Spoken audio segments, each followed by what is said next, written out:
Imagine pulling off the biggest bank heist in human history without writing a single line of malicious code. You didn't pick a lock. You didn't hold up a teller. You didn't even leave your bedroom. You stole over $3 billion, and you did it simply because a website was built poorly, and because your mouse twitched at exactly the right moment. It was 2012. You were James Zhong, a quiet, introverted computer science student living in Georgia. Your world existed almost entirely online. You spent your nights browsing forums, coding projects, and drifting through the darker corners of the internet. You were not a kingpin. You were not a hacker. You were a college kid with a laptop, a curious mind, and too much time on your hands. You found your way to the Silk Road. If you had never heard of it, understand this. The Silk Road was not just a website. It was an entire shadow economy, a fully functioning black market operating underneath the visible internet, accessible only through the Tor browser, which anonymized your identity by bouncing your connection through dozens of servers around the world. The site was run by a man operating under the alias the Dread Pirate Roberts, a name borrowed from the Princess Bride, chosen deliberately to suggest that the role was larger than any single person. His real name was Ross Ulbricht. He was a libertarian idealist who genuinely believed he was building a free market utopia beyond the reach of governments and banks. In practice, he was running the world's most sophisticated drug market, processing millions of dollars every week in Bitcoin, a then obscure digital currency that very few people outside tech circles had heard of. Drugs, weapons, stolen data, counterfeit documents, all of it moved through the Silk Road in enormous volumes. Every transaction denominated in Bitcoin, every buyer and seller hiding behind anonymous usernames and encrypted messages.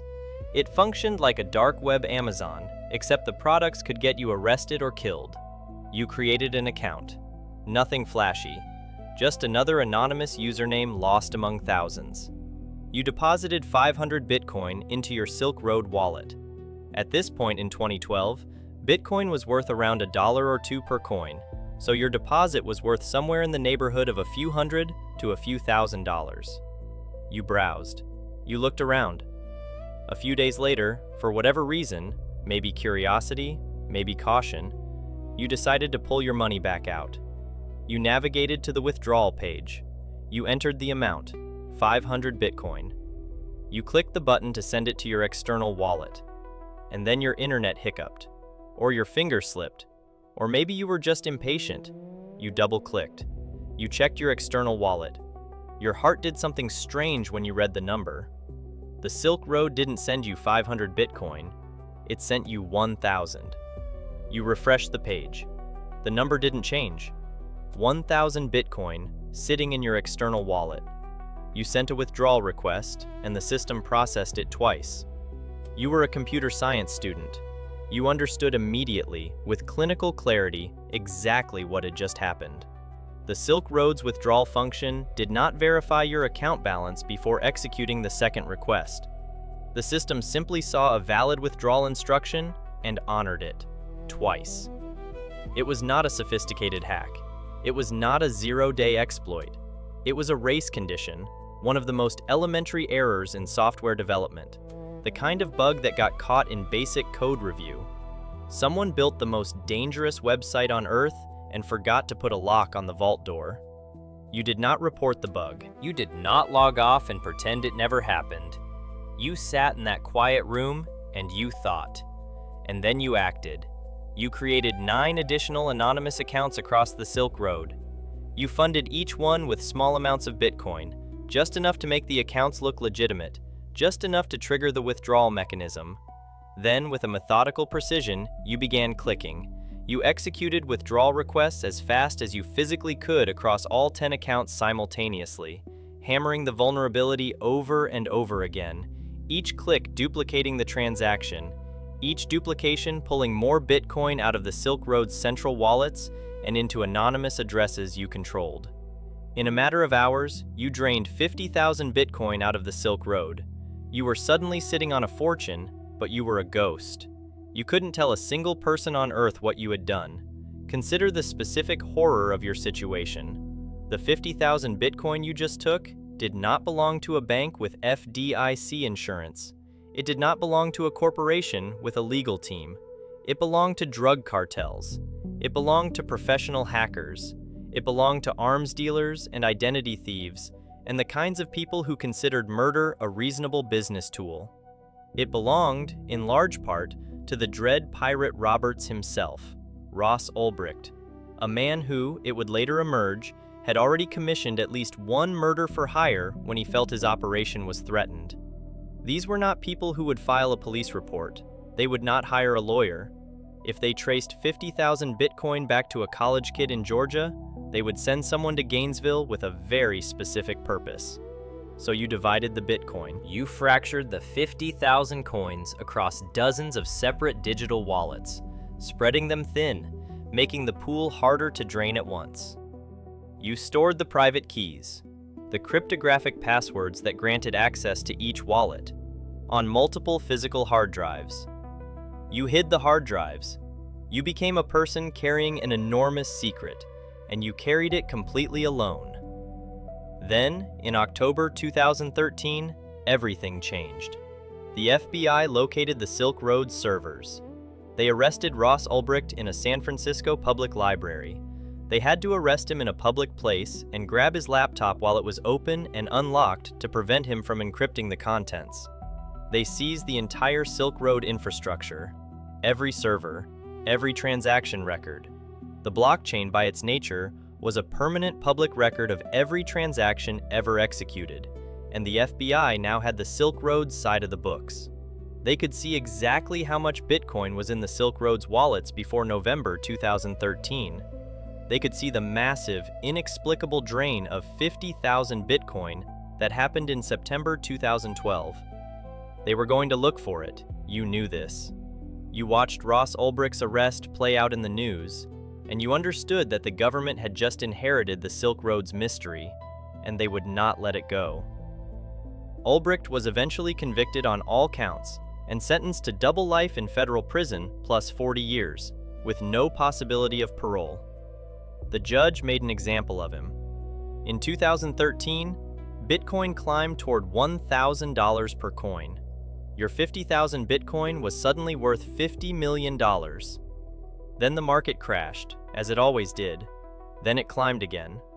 By 2017, Bitcoin reached $20,000 per coin, and for a brief, nauseating period, you were holding theoretical wealth approaching $1 billion.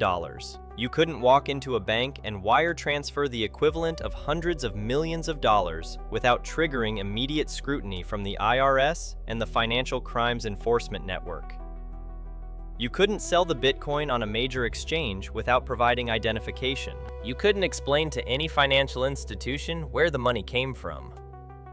You were a billionaire who couldn't spend his billions, sitting in a modest house in a mid-sized Georgia city, watching a number on a screen grow to incomprehensible proportions while you ate cereal for breakfast like everyone else. To manage the paranoia and the isolation, you leaned on the one thing that brought you some sense of control: meticulous concealment. You took a Raspberry Pi, a single-board computer about the size of a credit card, sold for hobbyist electronics projects and children's coding classes, normally used to build weather stations or retro arcade machines, and you loaded the cryptographic keys to your billions onto it. Then, you wrapped the device in blankets for insulation and physical padding, placed it inside a popcorn tin, specifically a branded popcorn tin, and buried it at the bottom of your bathroom closet, underneath towels and miscellaneous junk. $3.3 billion hidden under a bathroom sink in a snack food container in a house that didn't even have a second story. This was your security system. This was the vault. You couldn't live in perfect paralysis forever. The human psyche didn't work that way. Eventually, the pressure of sitting on a fortune you couldn't touch eroded your discipline, and you began making cautious, careful, and then increasingly careless attempts to extract value from your hidden stash. You routed small amounts of Bitcoin through cryptocurrency tumblers, software services designed to obscure the origin of digital currency by mixing it with other users' coins, breaking the chain of custody on the blockchain, making it harder for anyone tracing a specific wallet to follow the money. It was an imperfect solution. Blockchain analysis had become a sophisticated science, and government agencies, like the IRS's Criminal Investigation Division, had invested heavily in firms that specialized in tracing crypto through tumblers and mixing services. But you didn't know exactly how good they were. You were betting that the trail was cold enough, the mixing thorough enough, the amount small enough to pass without scrutiny. With the siphon funds, you lived slightly larger than your visible means should have allowed. You bought a lake house in Gainesville, a nice property, not ostentatious, but noticeably above the lifestyle of someone with no obvious income source. You picked up a few pieces of real estate. You developed a reputation around town as someone with money and a generous streak. You threw parties. You bought rounds of drinks for people you barely knew. You spread cash around in ways that felt good but left marks. Not on any official record, not yet, but on the memory of people around you. And then, in 2019, someone noticed. Burglars broke into your house.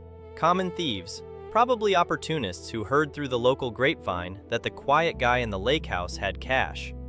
They ransacked the place and made off with a briefcase. Inside the briefcase, several $100,000 in physical cash, and a thumb drive containing a separate, smaller cache of cryptocurrency. You were furious.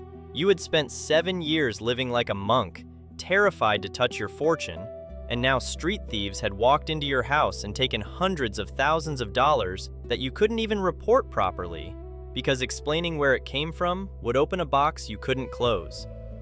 You had spent nearly a decade outsmarting federal investigators, building elaborate concealment structures, living in paranoid discipline, and some local thief had just walked through your front door and helped himself.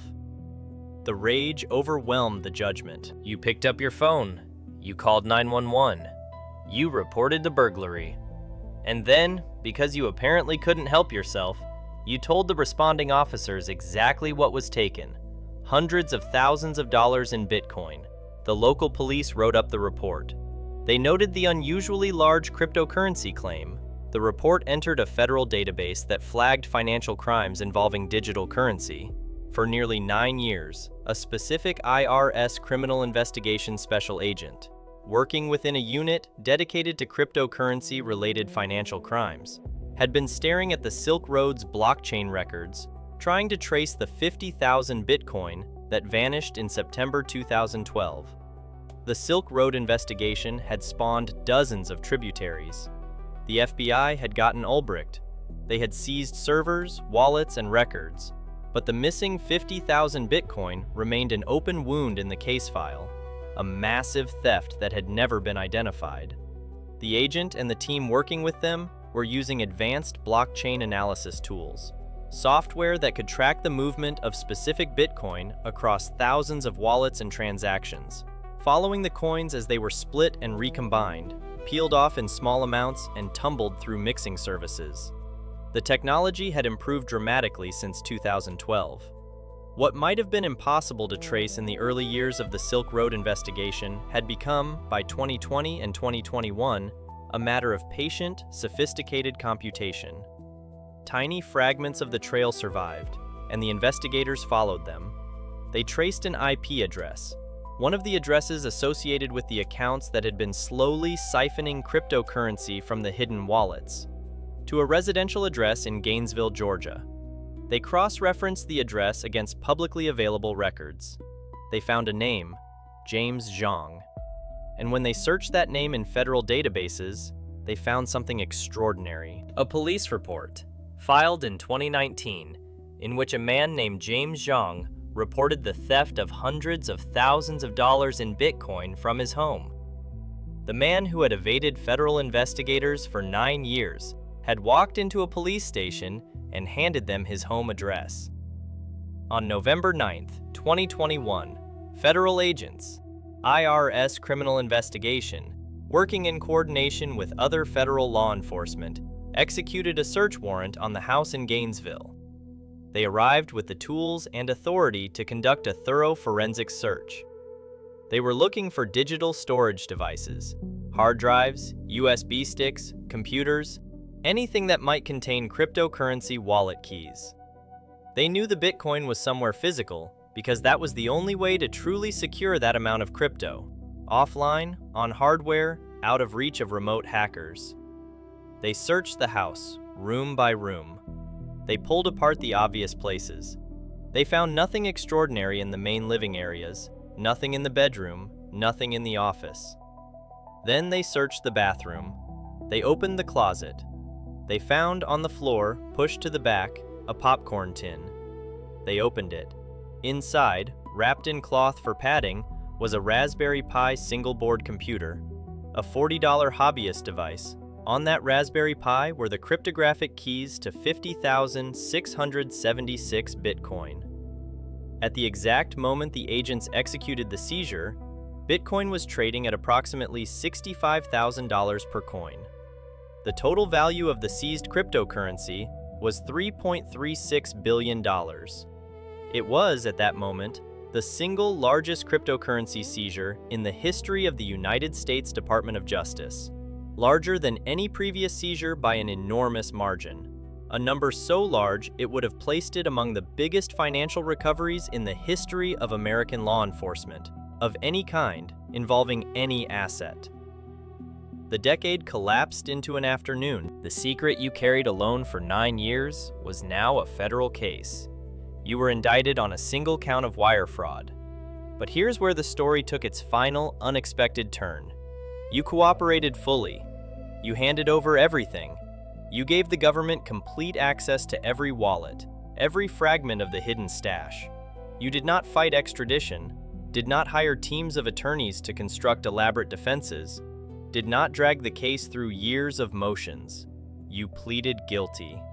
And the judge, presented with a defendant who had committed the largest cryptocurrency theft in history, who had evaded federal investigators for nearly a decade, who had sat on $3 billion of stolen money, showed an almost incomprehensible degree of leniency.